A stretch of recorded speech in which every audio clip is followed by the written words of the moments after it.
வந்தருளும் ஆண்டவரே வந்தருளும் என்று நாம் இறைவனை நோக்கி கூக்குரலை எழுப்புகிற காலம் திருவருகை காலம். ஆண்டவர் வந்தருளுகின்றார். வருகிற ஆண்டவர் நமது உள்ளத்திலே தங்க வேண்டும் அல்லவா? அந்த உள்ளம் எப்படி இருக்க வேண்டும்?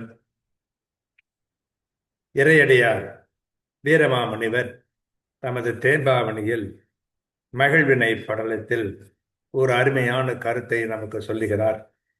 அது நமக்கு மிகவும் உதவும் என்பதனால் அதை நாம் பார்க்க போகிறோம்.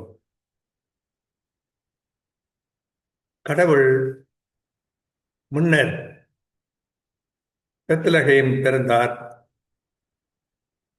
அதன் பின்னர் இப்பொழுது நம்முடைய உள்ளத்திலே பிறக்க வருகின்றார். அந்த உள்ளம் என்னும் வீடு எப்படி இருக்க வேண்டும் என்பதை மிக அருமையான வகையிலே நமக்கு வீரமாமுனிவர் தருகின்றார். அது என்ன? களிவளர் தவத்தின் வீட்டில் காட்சி நல் நிலையில் ஞான ஒளிவளர் கதவு சேர்த்தி ஒருக்க நல் தாளை பூட்டி அழிவளர் நெஞ்சின் மஞ்சத்து அன்பு அணை பரப்பினே மேல் வெளிவளர் உயர்வான் வேந்தன் விழைந்து உறைந்து எம்மை ஆழ்வான் என்பதாகும். இதனுடைய பொருள் என்ன? முன்னரே நமக்கு இந்த பொருளை எல்லாம் விளக்கிய தமிழ் பேராசிரியர்கள் உண்டு. அதன்படி களிப்போடு வளர்த்த தவம் என்பது வீடு. தியானம் என்னும் நல்ல நிலைச்சட்டத்தில் ஞானம் என்னும் ஒளி பொருந்திய கதவை இணைத்து ஒழுக்கம் என்னும் நல்ல தாழ்பாலை பொருத்தி கருணை வளரும் நெஞ்சமாகிய மஞ்சத்தின் மேல் அன்பு என்னும் மெத்தையை பரப்பி வைத்தோமாயின் ஆகாய வெளியின் மேல் உயர்ந்து நிற்கும் வானுலக அரசனாகிய ஆண்டவன் அதன் மேல் விரும்பி அமர்ந்து நம்மை ஆட்கொள்வான் என்கிறார். நாம் புரிந்து கொள்வதற்காக இந்த வீரமாமுனிவருடைய கருத்து என்ன என்பதை மட்டும் சொல்லப் போகின்றேன். மண்ணுலகிலே பிறக்கின்றனன் இறைமகன். அவனே நமது உள்ளத்திலும் பிறந்தால் நலம் அன்றோ? அதற்கான வீடு எப்படி இருக்க வேண்டும்? மகிழ்ச்சி நிறைந்த தவம் என்பது வீடு.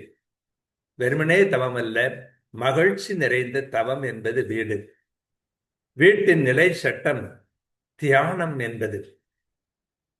அந்த வீடு உன்னுடைய உள்ளத்தில் சென்று உள்ளறைக்குள் சென்று கதவை தாழ்பாலிட்டு கொண்டு தந்தையோடு நீ உரையாடி என்றெல்லாம் செபிக்கும்படி சொல்லியிருக்கின்றார். ஆகவே அந்த கதவு என்பது ஞானம். அதை பூட்டிக் கொள்வதற்காக தாழ்பால் என்பது ஒழுக்கம். இறங்குகின்ற நெஞ்சம் அதுதான் மஞ்சம். அதிலே பரப்ப வேண்டிய மெத்தை அன்பு. இப்படி ஒரு வீட்டை நாம் படைத்தோம் என்று சொன்னால் நமது வீடு, நமது உள்ளம் இதுதான் இந்த வீடாக இருக்கும் என்று சொன்னால் விண்ணக வேந்தன் நமது உள்ளம் என்னும் வீட்டிலே வந்து குடிகொள்வான் என்பது இதனுடைய பொருள். வீரமாமுனிவர் என்ன சொல்லுகிறார்?